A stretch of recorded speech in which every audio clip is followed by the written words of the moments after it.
Hello guys, for today's video, magluluto tayo ng isa namang menu ay yung ating chicken afritada. Ito ay napakasimple lang at kunti lang ang ating sahog dito guys kasi ayaw nila ng mga gulay-gulay, ayaw nila ng mga sahog-sahog, gusto lang nila karne. Kaya yan, simple lang guys, simple lang ang ating lulutuin nating afritada. Yan, nagisa ko dito ng bawang, sibuyas at lagyan na natin ang ating chicken at yung paminta. Ayan, mix lang natin. Mix lang natin para ito ay maluto.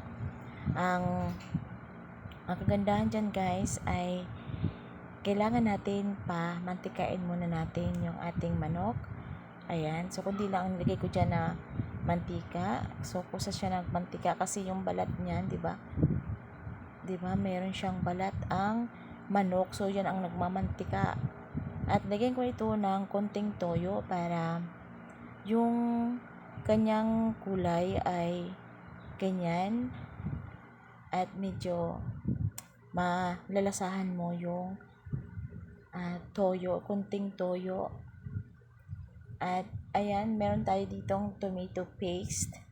Yan, halo ko yan guys, yung toyo, tomato paste at yung ating tomato sauce. Ayan, kunti lang ang ating ilalagay na tomato sauce kasi meron tayong tomato paste at meron din tayong pampakulay yung ating toyo.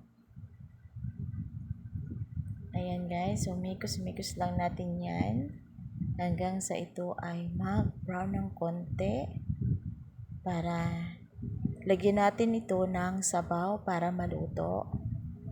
Ayan guys, so mix lang natin. Ganyan lang ang pagluto ng aking afritada. Yan. Aking version sa afritada. Sa chicken afritada. At lagyan ko ng kalahating Knorr cubes para sa ating pampalasa. Ayan, ganyan lang. So, mangangamoy na ang ating chicken afritada. Ayan, so lagyan natin ng tubig. Ayan, depende sa inyo guys kung gaano karami ang inyong manok. Ayan. Sa akin, konti lang ang manok, kaya yung tubig niya is isang baso lang at konti.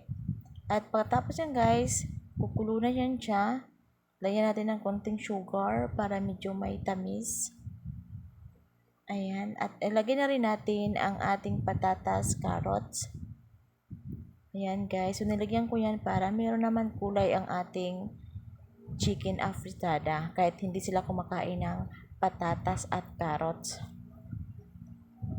Ayan, takpan at buksan ulit.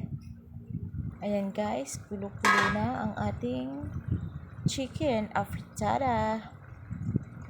Ayan, ganyan lang. At lagay na natin ang red bell pepper.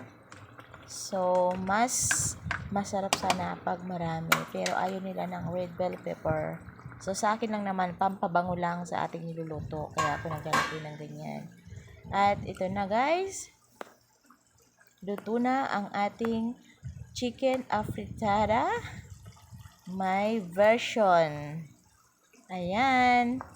Thank you for watching. Bye!